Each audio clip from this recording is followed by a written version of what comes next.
Magandang tanghali po, magandang hapon. Good afternoon. So,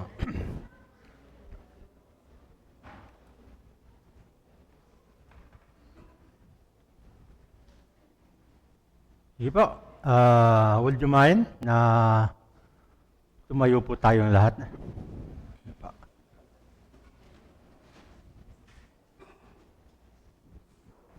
So, nakatayo ka na ba? So, habang nakatayo ka, gusto kitang tanungin ngayon at bago ka sumagot, ang gusto kong gawin ay isang uri ng pagpapaliwanag kung saan ka ako patutungo. No, ito ang aking tanong sa iyo. Ilan sa inyo ang naririto? Ilan sa inyo ang narito? Hindi lang dahil nandito kayo sa gusali o hindi lang nanood kayo sa online, ngunit narito ka talaga ngayon. So, narito ka ba? Sabihin mo na lang, narito ako. Narito ka? Narito ka? Parang ilan lang ba yon? 20? Narito ka ngayon. So, marami talaga absent. So, sa katunayan po, saan mang bagay ng daig, sabihin natin kung nakikinig ka, nanonood ka, mag-chat ka lang. Narito ako, nanonood. No? So, kung narito ka, gusto ko lang sabihin sa iyo, maligayang pagdalo.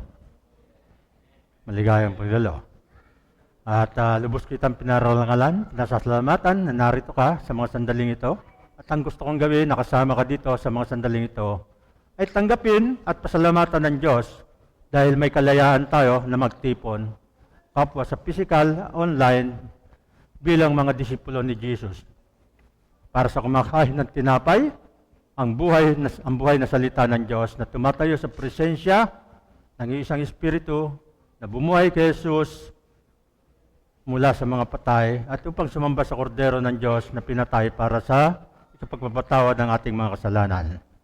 So maligayang pagparito sa banal na sandaling ito.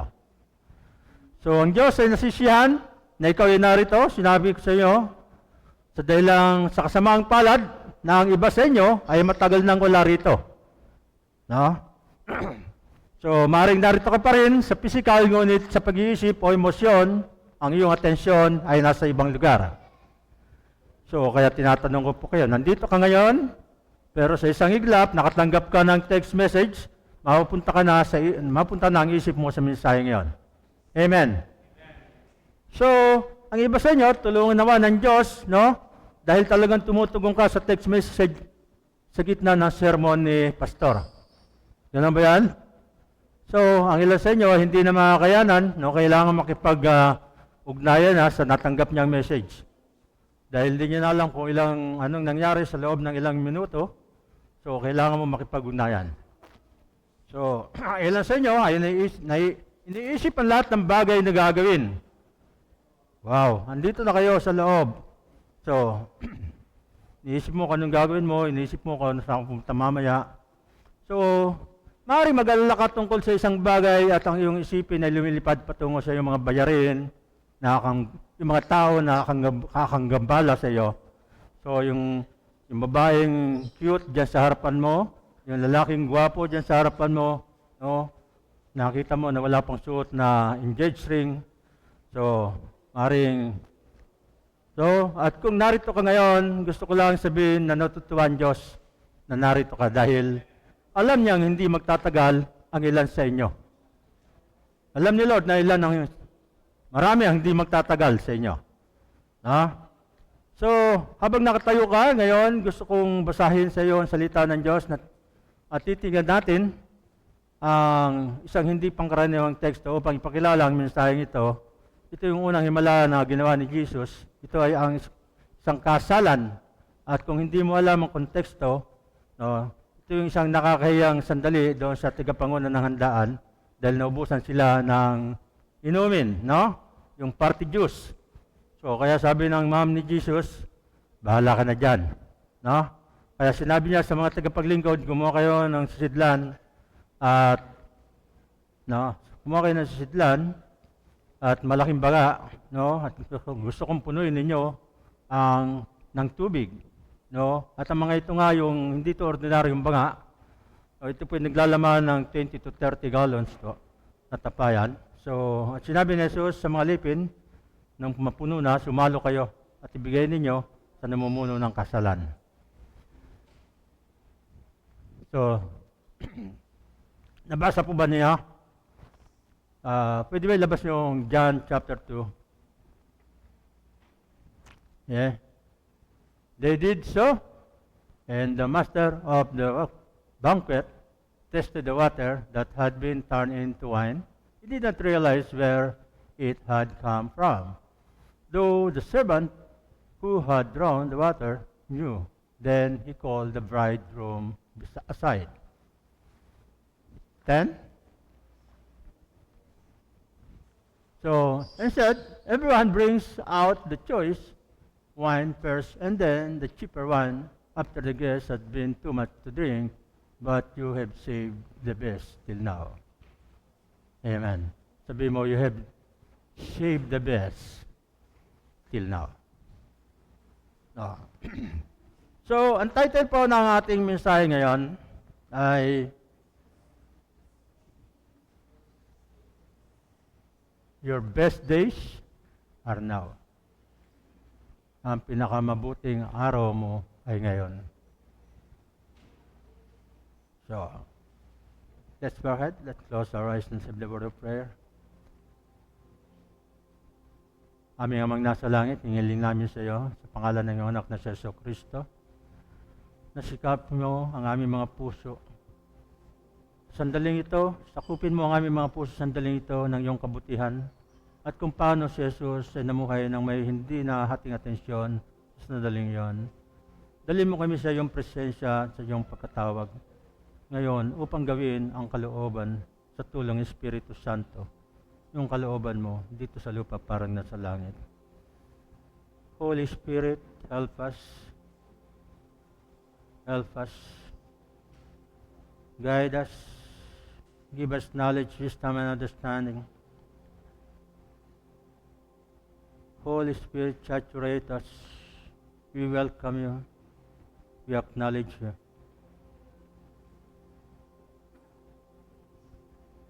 Thank you, Father. Thank you, Jesus. Thank you, Holy Spirit. In Jesus' name, amen and amen. Okay.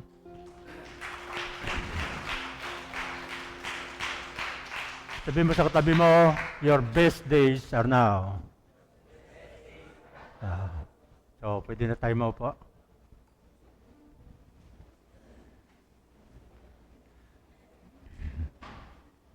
So,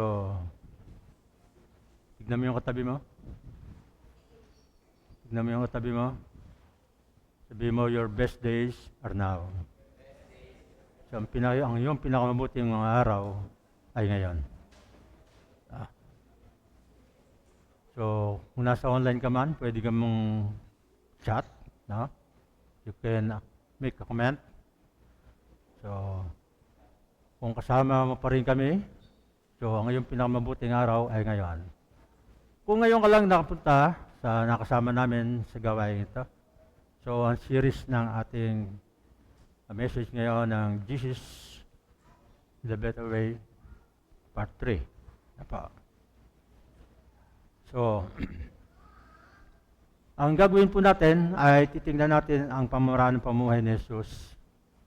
Hindi lang natin titignan yung pamumuhay niya, kundi yung kanyang turo, kundi yung kanyang pamumuhay.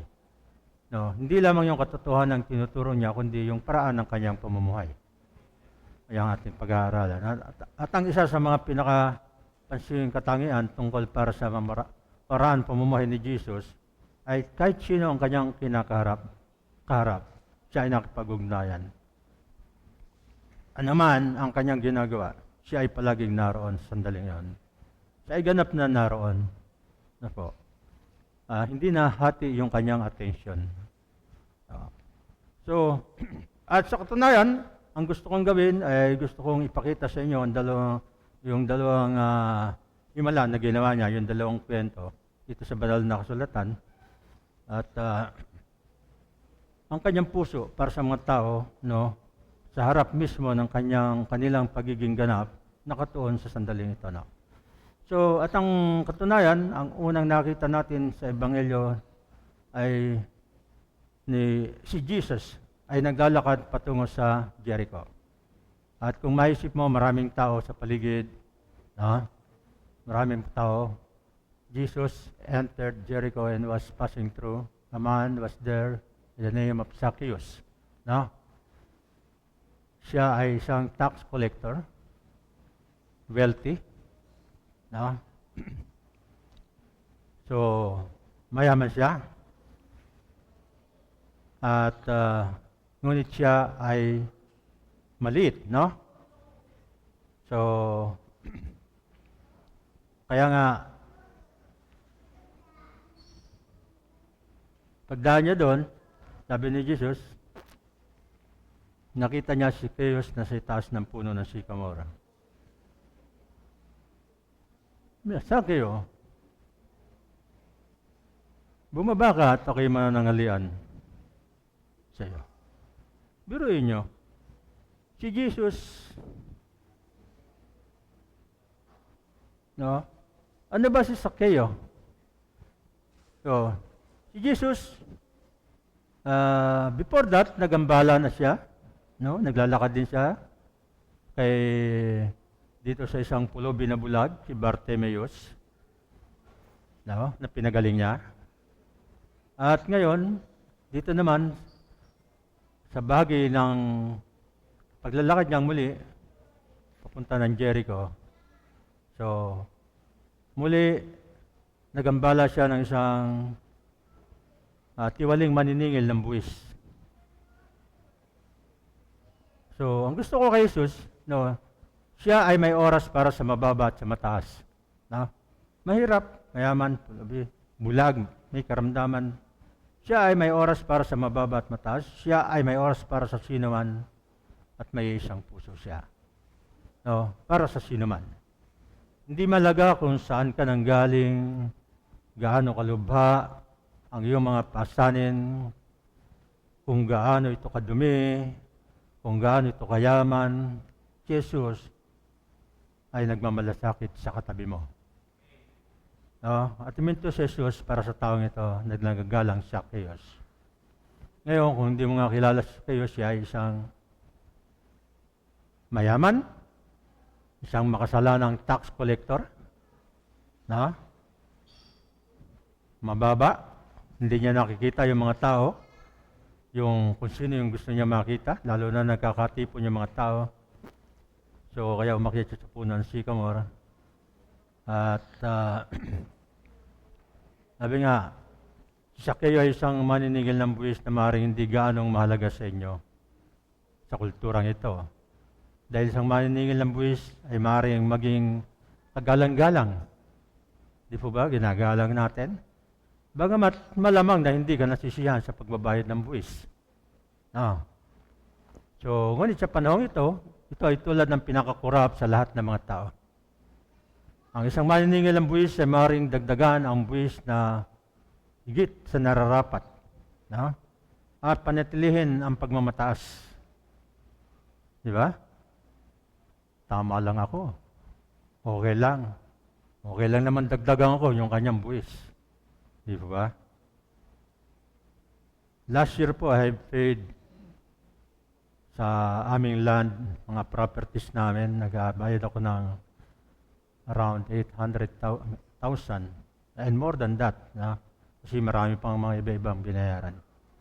So it goes about 1.2 million ang binayaran ko last year. So, hindi masama ang loob ko. I'm happy with that to pay my tax. Because I know it's going for the people. That is for the people. Kung mandaya man yung tax collector, I don't care. There is God na nakakakita ng lahat ng bagay, lahat ng katiwalian. So, sabi nga,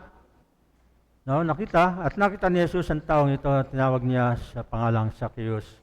So, talagang inimbitahan ni Jesus ang kanyang sarili para sa tanghalian. At habang papunta siya sa isang lugar, matapos siyang mantala, binigyan niya ng buong atensyon ang isang makasalanan. At habang nakipag-usap siya kay Sakeo, si Sakeo ay nagkaroon ng sandali, yung moment. Nagkaroon siya ng malalim na pagsisi sa harapan ng Diyos, sa harapan ng anak ng Diyos. So sinabi niya, naparaming beses na akong nagkasala, sabi niya.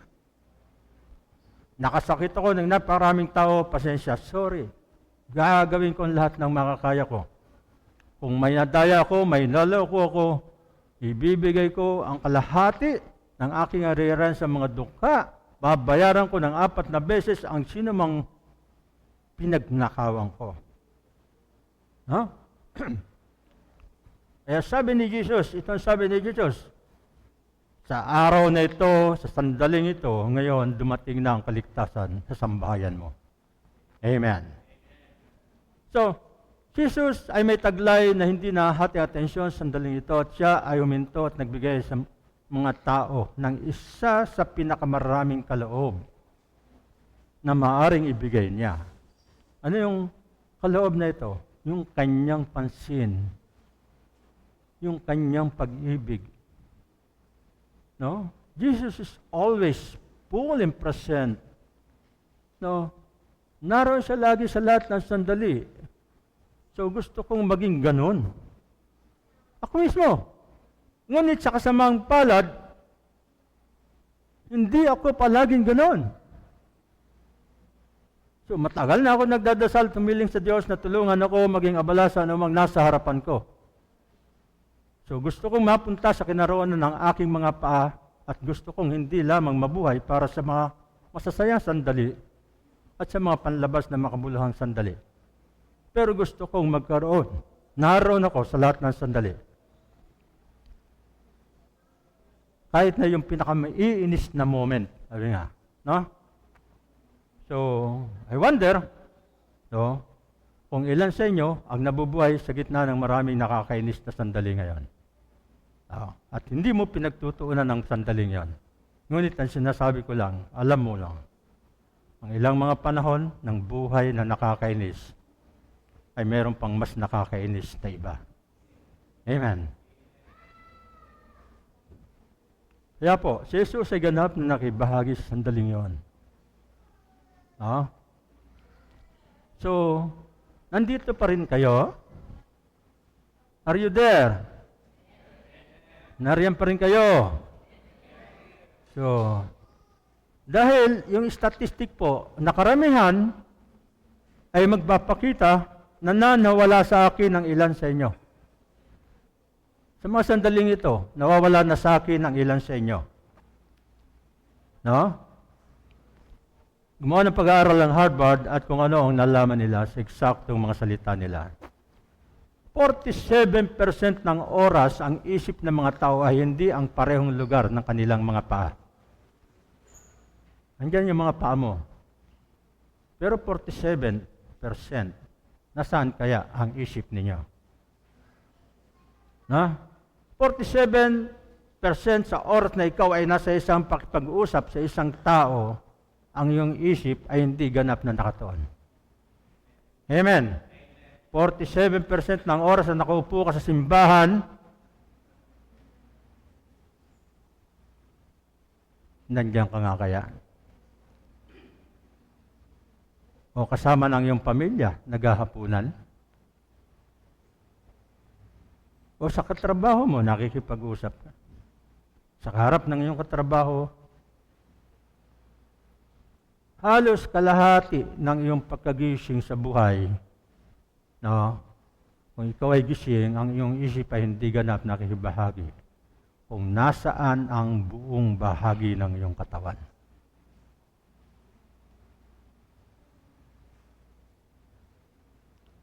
Sa katunayan, ang isa sa mga pinakamalaking kaaway ng ating atensyon ay pinaglalaban ko ay ang ating mobile devices. Mobile device. Ang ating cellphone. Di ba? Kung tutusin, nakakalokong isipin, no? So, gaano ka kadalas maabala sa mismong lugar ng iyong kinaroroonan dahil nakatanggap ka ng text messages o nag-bring may FV So sa katunayan, ang karaniwang mga pag-aaral na gumagamit ng cellphone ay nagpapakita, inahawakan nila ang kanilang telephone ng 2,617 times a day.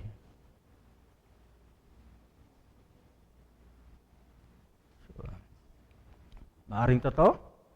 Totoo. Kasi may lagnat ako, nakahiga ako. Tunog pa rin ang tunog ng cellphone ko eh. No? Ang dami nagme-message. No?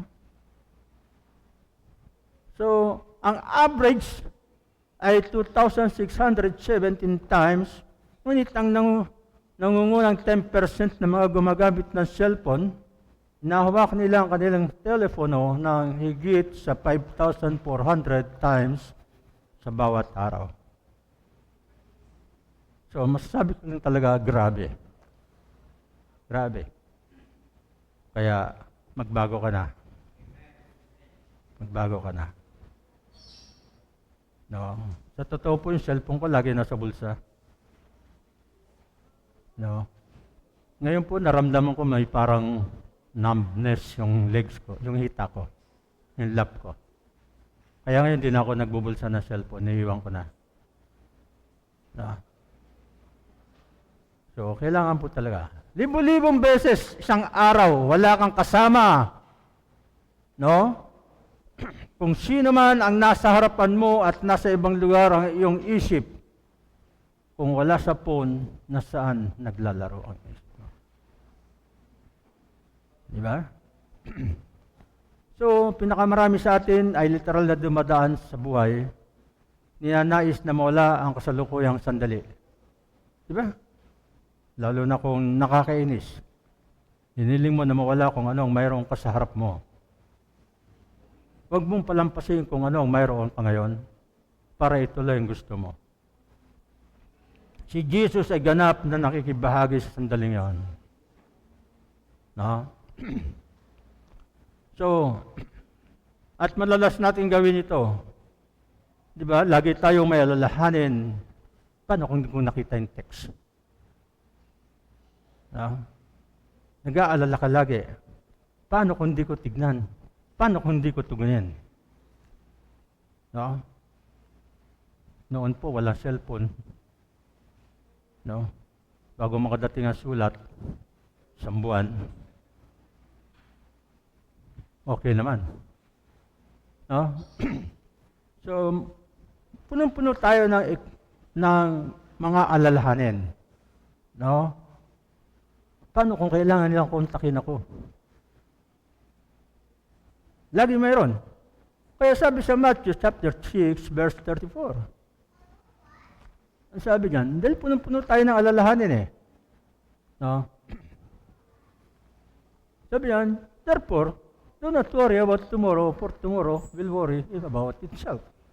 So, sabi, kaya huwag kang mag-alala tungkol sa bukas dahil ang bukas ay may sapat na alalahanin, ang bukas ay mag-alala tungkol sa kanyang sarili. So, sabi niya, huwag kang mag-alala tungkol sa kung anong darating bukas, no? Ang mag-alala tungkol sa kanyang sarili. So, alam niyo kung ano ang gusto kung ano ang gusto ko tungkol kay Jesus, hindi siya laban sa pagpaplano. No? Hindi siya laban sa pagpaplano. Sabi niya, hindi ko sinabi na hindi kayo magplano para sa kinabukasan, ngunit sinasabi ko sa inyo, huwag mag-alala sa kinabukasan. Huwag mag-alala tungkol sa dito. No? Tanong ko lang uli, nandyan po ba kayo? So, pagpalain yung sumagot na 3. So, 3 na lang ang kasama ko. So, ibig sabihin, 97% wala na. So, dahil ito ay talagang mahalaga na narito ka sa sandaling ito. Napakahalaga na narito ka sa sandaling ito. Dahil nga ba, sa tingin mo, madalas hindi buong iyong atensyon? Bakit? No, habang ipinagdasal ko ito, no, pinag-iisipan ko, ang palagay ko ang isa sa mga dahilan kung bakit madalas tayong hindi naroon ay dahil kulang tayo sa pananampalataya. We are lack of faith. Kulang tayo sa pananampalataya. Tayong lahat na bigla tungkol sa isang bagay nung nangyari. Matagal na ang nakalipas, Andoon pa yung alalahanin natin. Kailangan i-delete na natin. No? Kailangan i-delete na natin yan. At ang natuklasan ko, habang ako yung nagdadasal, ang tanging paraan na maaari tayong maging nasa kasalukuyan at sandaling ito, yung actual na pagsuko sa nakaraan na hindi mo mababago. No? Next slide. Surrender the past you can change. Suko mo na yung mga nakaraan mo, yung mga alalahanin mo, nangyari sa buhay mo. No? Nangyari sa pusa mo, nangyari sa aso mo. Suko mo na.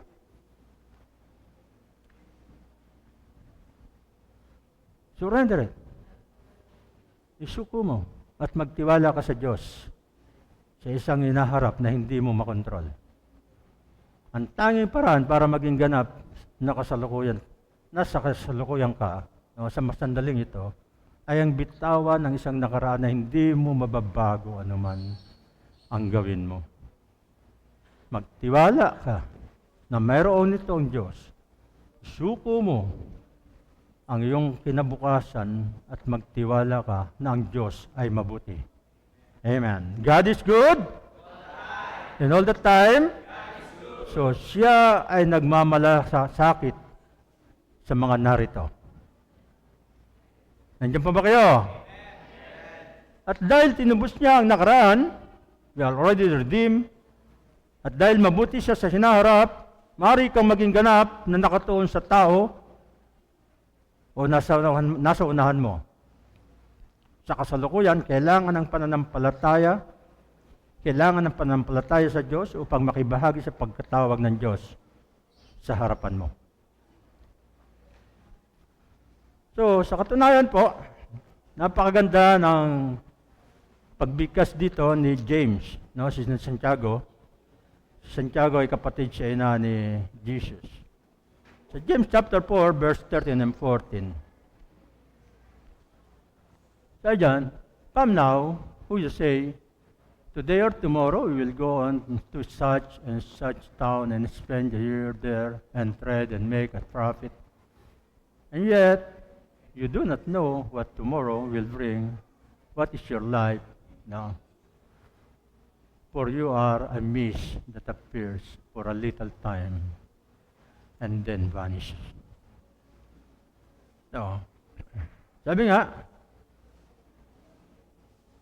no? Sabi dyan, pupunta tayo. Kayong mga nagsasabi ngayon o bukas pupunta sa gayon at ganong bayan at doon tayo magpapalipas ng isang taon, mga ngalakal, kumita. Ang yung mga sinasabi noon, nangyari ang COVID, no? At wala na nakaalis, saan patutungo ang sinasabi mo? Hindi mo naisip kung ano ang mangyayari. Hindi mo nga alam kung ano ang dahilan ng bukas. At tinatanong niya ang matinding tanong na ito, ano ang iyong buhay? Dahil ikaw ay isang aso, mist, na lumilitaw sa ilang sandali at pagkatapos ay nagdalaho. Ikaw ay aso. Alam niyo yung aso, yung mga bata pa. Hindi lang aso, aso. No? Buksan mo yung bibig mo. Marap ka sa salamin. Makikita mo yung mist. Tumagal ba ng ilang minuto? Ang buhay natin, gano'n. No. Kumukupas, lumilipas ang ating buhay. Ang imahe na talagang nakakakuha sa akin, madalas ay ang orasan. No. Kung gusto kong makita ito, no, pakita mo nga yung ating sun timer. No. Gusto kong isipin ito yung buhay, no? Para ito yung buhay, narito ka sa ilang sandali at ang buhay na ibinigay sa iyo ng Diyos sa mundong ito ay lumilipas sa sandaling yan. No? At may tatlong bahagi ito. Next slide.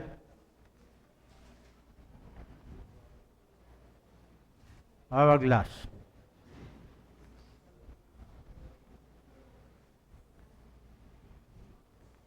So, May tatlong bagay tungkol dito, no? Kawili sa akin, no? At isa ay ang buhangin, timer, no? Tumatakbo ng ganon kabilis ngayon. Di ba ba? Ngunit walang nakakalam kung gaano karami ang buhangin na nasa itaas. So, ganun din ang buhay natin. Akala mo, ginagawa mo, ngunit maraming mga tao ang nag-iisip ng marami pa kaysa talagang meron. Walang nakakalam kung gaano ang nasa itaas. Ang second thing, ang pangalawang bagay, kahit anong gawin mo, hindi mo mapigilan ang pag-agos ng buhangin. Yung oras na lumilipas, yung oras na lumilipas, yung oras na lumilipas, ang bawat araw ay regalo mula sa Diyos. Ngayon ay isang regalo mula sa Diyos. Ilan sa inyo ang nasa lumipas na? The third thing, ang pangatlong bagay, kapag ang buhangin na sa ilalim, hindi mo na ito mababalik. Hindi mo na ito mababalik. Kaya nga po, ang dahilan kung bakit ang simula ng mensahe, kayo po ay pinatayo ko. Upang ipagdiwang ang sandali. Ang sandaling ito, magkasama tayo sa presensya ng Diyos. Amen. Parang ang lungkot ninyo. Hindi kayo nasisiyahan. Ang pinakatamang pamamaraan na tayo ay narito ngayon, ang pinakamahalagang sandali ng iyong buhay na masasabi natin ay ang maranasan ng presensya ng Diyos. Ngayon, kasama ang mga anak ng Diyos. Amen. Parang lungkot na lungkot kayo. Hindi galit si pastor. Baka lang hindi kayo nagigising. Baka tulog pa kayo. So kaya naman, ibig kong sinasabi ni David, ang sabi ni David, sa Psalms, sa mga awit 1:8-24, sabi niya, "This is the day the Lord has made. We will and be glad in it." Purihin ng Diyos. Dapat masaya tayo. Hindi parang,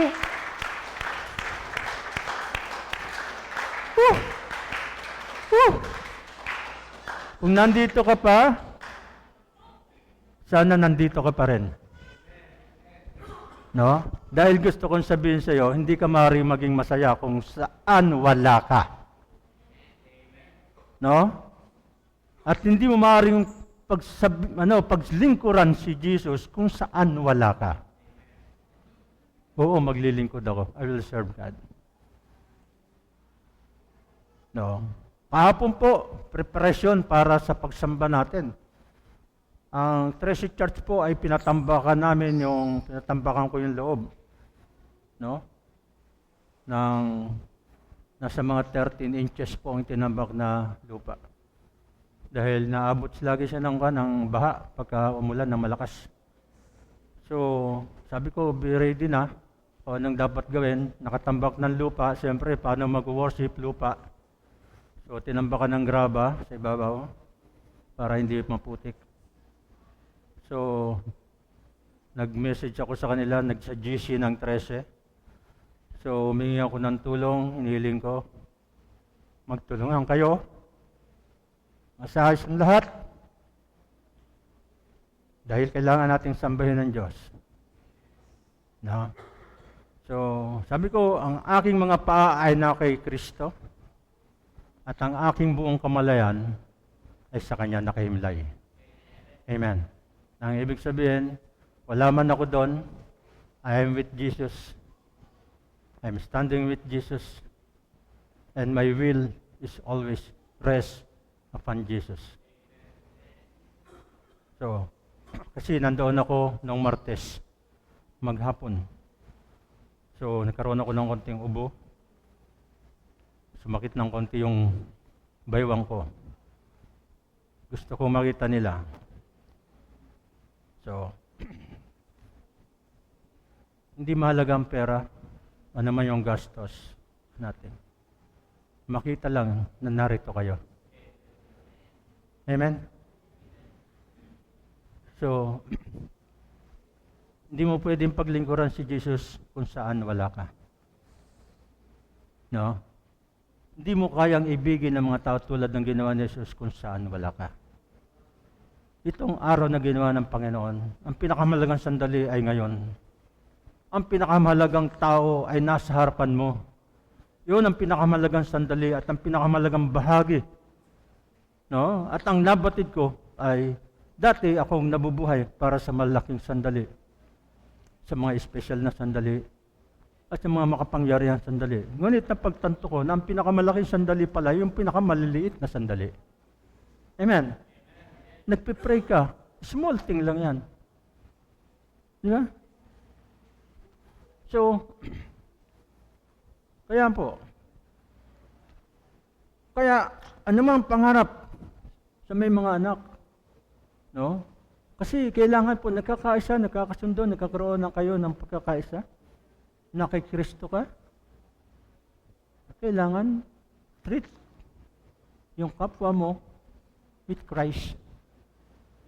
Sa mga anak ganun din, sa mga kamahal mo sa buhay. Kasama mo, sambahayan mo, kaibigan mo.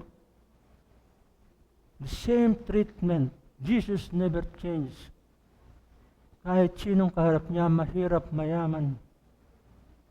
No? Kaya anuman ang pangarap, no, wag nating palampasin kung ano yung meron ka ngayon upang ituloy ang gusto mo. No? Next slide. Meron ba yan? So itong ginawa, ang araw na ginawa ng Panginoon at kung titingnan mo ang paraan ng pamumuhay ni Jesus, hindi lamang ang katotohanan, no, ang itinuro niya kundi ang pamamaraan ng pamumuhay niya habang siya'y naglalakad. Ang mga tao hindi di ba?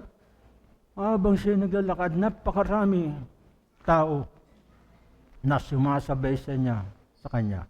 Pero hindi siya naaabala. Maraming tao nagsasalimbayan, no?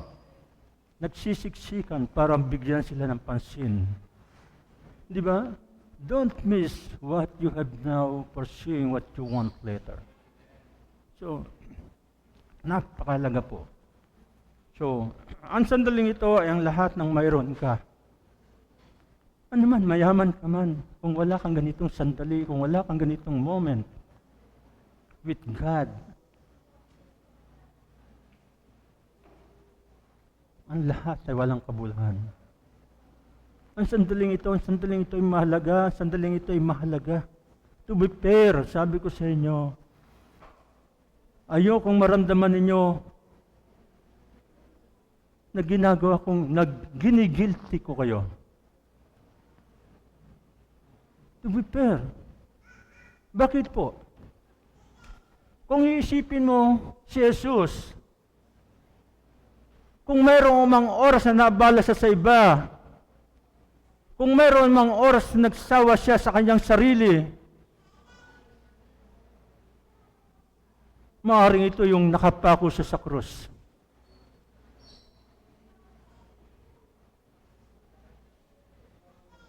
Kung iisipin, siya ay walang kasalanan na anak ng Diyos. Inubaran siya ng mga tao, binugbog siya, para hindi na siya magmukhang tao. Iniwang nakabukas yung kanyang likod, maaaring nakalaylay yung kanyang intestine. Yung mga internal organ niya. At kailangan niya pang itulak pataas yung kanyang tuhod para makahinga.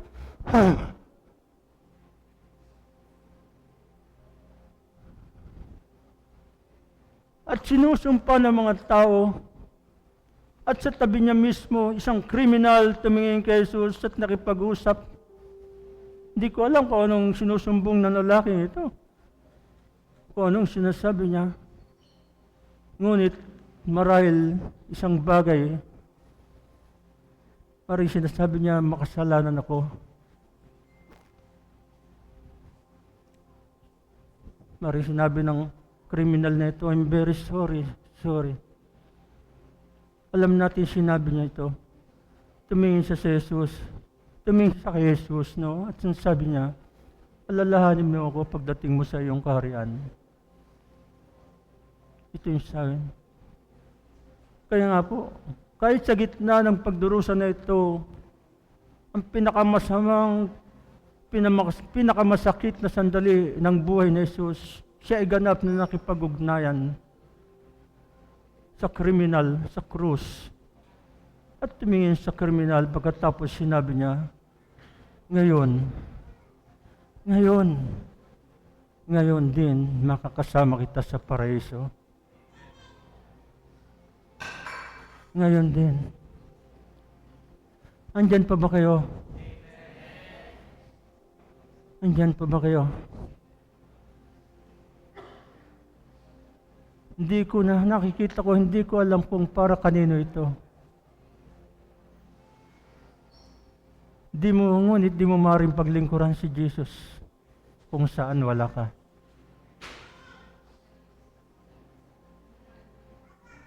Hindi ka maaaring maging masaya at masihan kung saan wala ka. At hindi mo maaaring mahalin ng tao kung nasaan wala ka. At kung ang iyong isip ay kung nasaan ang iyong katawan, 47% ng oras, ikaw ay nawawala sa buhay na ibinigay sa iyo ng Diyos sa iyong harapan. Hindi ka maaaring maging mahusay na kaibigan kung saan wala ka. Hindi ka maaaring maging isang nanay, tatay kung saan wala ka. No? Hindi ka magkakaroon ng isang mahusay na kasal kung wala ka doon. Hanggang kilalanin mo ito. Ito ang araw na ginawa ng Panginoon. This is the day the Lord has made. Dahil dito kayo magsasaya at magagalak. Iniligtas ng Diyos ang pinakamagandang araw para sa iyo, para sa katabi mo. Now, this is the moment. Ito yung mga sandali, maaari mong maranasan ng kanyang biyaya. Ngayon, sa sandaling ito, maaari mong maranasan ng kanyang awa. Ngayon, sa sandaling ito, maaari mong maranasan mo ang kanyang pagpapatawad. Ngayon, sa sandaling ito, maaaring maranasan mo ang kanyang pagpapagaling. Ngayon, ang kanyang kapangyarihan, narito ang kanyang kalayaan. Narito ang kanyang biyaya, narito ang kanyang kabutihan. Kasama natin siya. Nadarama ba? Sinong nakadarama?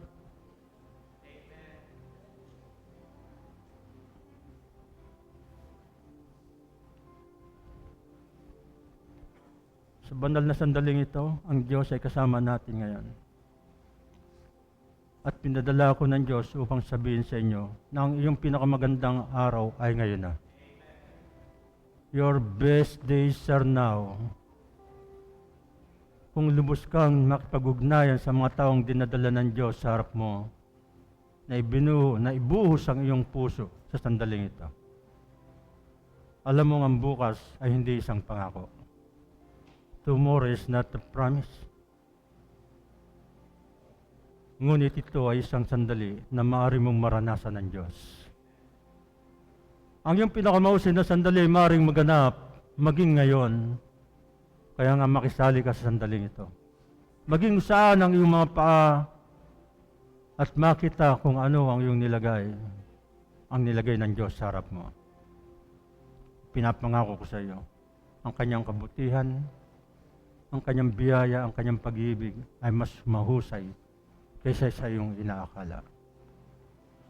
Kung hahanapin mo ito sa sandaling ito, itong araw, ang sandaling ito na ginawa ng Panginoon, tayo ay magsasaya at magagalak. Kung narito ka, manalangin tayo, marap tayo sa Diyos.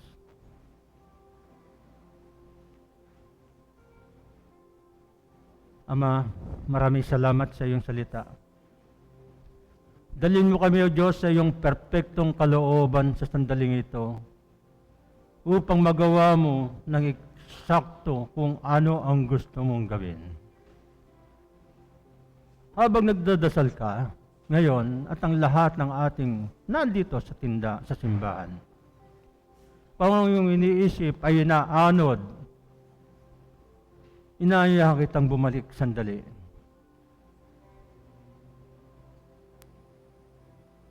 At ang mga nagsasabing oo, tulad ni Jesus sa paraan ng pamumuhay ni Jesus, gusto kong mamuhay sa pag-ibig tulad ng pamumuhay ni Jesus sa pag-ibig. Gusto kong maging ganap na nakatuon sa isang hindi nahating atensyon na sandali. Kung Diyos ay nagsasalita sa iyo at gusto mong makita yon bilang isang katotohanan, itaas mo ang iyong mga kamay ngayon. Diyos, salamat sa pagkilos mo sa buhay ng napakaraming tao. Narito ang aking panalangin, Diyos. Alam kong hindi ito isang bagay na maaari namin baguhin sa aming sarili. Dinadalangin ko sa inyo, Diyos, na sa pamamagitan ng iyong Espiritu Santo, paulit-ulit mong kaming udyukan at muli at muli.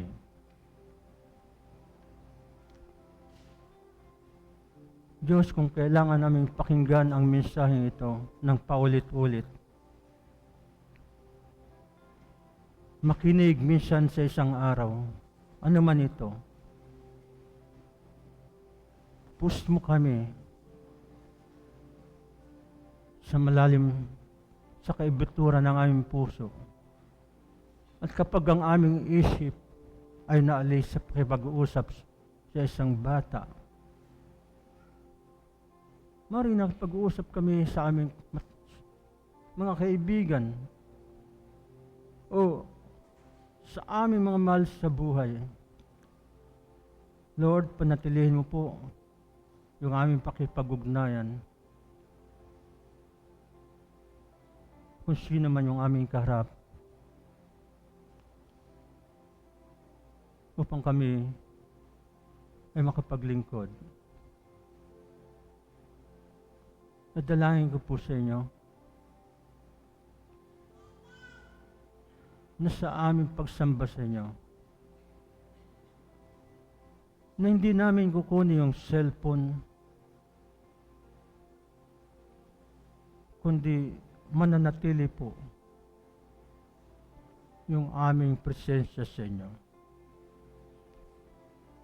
Kaya tulungan mo po kami na isuko ang nakaraan na hindi namin kayang mabago. At tulungan mo kami na magtiwala sa kinabukasan na hindi namin makontrol. Panginoon, ilagay mo po sa puso at isipan namin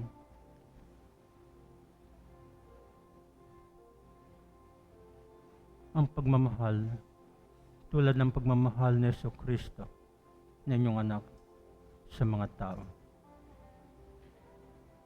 Tulungan mo po kami